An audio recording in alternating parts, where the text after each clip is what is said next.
हमारे जगत गुरु भगवान, उन्होंने कितनी अच्छी बात कही। ब्रह्म रज से सुशोभित दो ही नगरी हैं, या तो वृंदावन या अयोध्या।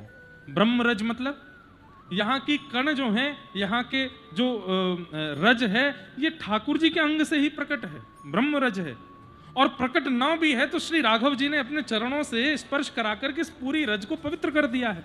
वहां वृंदावन की रज को तो भगवान ने अपने अधर पर धारण करके, आपने सुनी है कि केवल भगवान ने एक बार मिट्टी खाई थी ना, 84 कोस के एक एक कोने को ठाकुर जी ने अपनी जीव से पवित्र किया है। कैसे?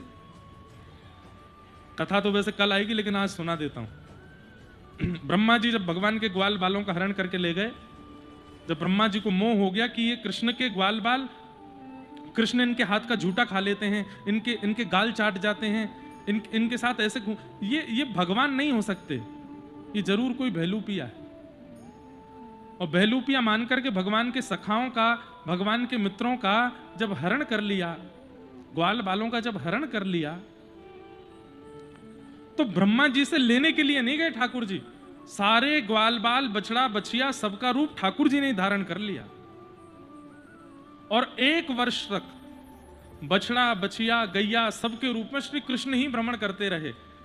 अब गैया 84 कोस में फैल करके घूम घूम करके घास खाती है, चरने जाती है, सब जगह श्री कृष्ण जाते और अपने मुख से व्रज रज को जीव लगा करके पवित्र करते। इसलिए संपूर्ण व्रज रज, कभी कभी हम तिलक लगाते हैं तो हमारे रामानुज संप्रदाय में पासा लगाया जाता है, परंतु आज्ञा है पासा लगाओ, गोपी चंदन लगाओ, चंदन घिसके लगाओ, या फिर पवित्र नगरी की रज लगा सकते हैं। तो आज रज का तिलक किया है, व्रज रज का, अयोध्या की रज, व्रज की रज,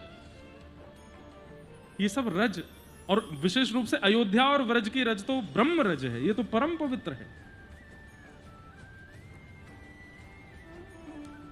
इनमें प्राण निकल जाएं तो समझ जाओ कि हमारे जीवन का साफल्य हो गया, सफल हो गया हमारा जन्म लेना। यदि यहां प्राण निकले तो हम सब प्राण छोड़ने ही आए हैं संसार में।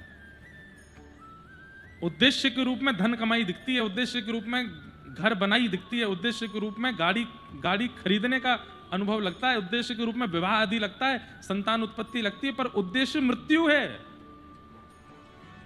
उद्देश्य ये सब नहीं, उद्देश्य मृत्यु ही है। पर वही मृत्यु हॉस्पिटल में हो जाए, बड़े शहरों में हो जाए, भोगते हुए हो जाए, विषादों में हो जाए, विषयों में हो जाए, तो ये हमारी असफलता है, हम असफल हो गए। लेकिन वही मृत्यु अयोध्या जी में हो जाए, श्री वृंदावन में हो जाए, श्री गंगा जी के तट पर, श्री यमुना जी के तट पर कथा सुनते हुए हो जाए, ठाकुर जी का नाम गुणगान गाते हुए हो जाए, मंदिर में दर्शन करते हुए हो जाए, तो समझो कि हमारा जीवन जन्म लेना सफल हो गया। कि अंतिम श्वास में ठाकुर जी का नाम, कथा, धाम या दर्शन सामने था।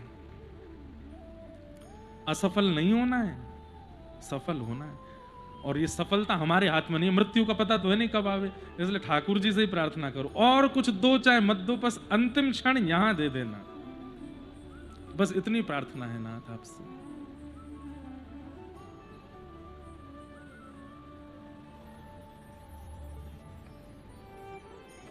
कितनी बार ऐसा हुआ है, मैं आपको डरा नहीं रहा हूं, मरने के नाम से डरना नहीं, कहीं पता चली डर जाओ। आपने सोचा कि अवध में हमारे प्राण निकलने चाहिए, साल 1.5 साल बाद प्लान बना अयोध्या जाने का, और आप वहीं घबरा गए घर पर, नहीं अभी नहीं जाना, अभी तो मेरे 4-5 काम रह गए। डरिएगा नहीं। एक बात कह दें, सत्संग मृत्यु को भयभीत नहीं करता, मृत्यु से भयभीत नहीं होता सत्संगी व्यक्ति, मृत्यु की प्रतीक्षा करता है।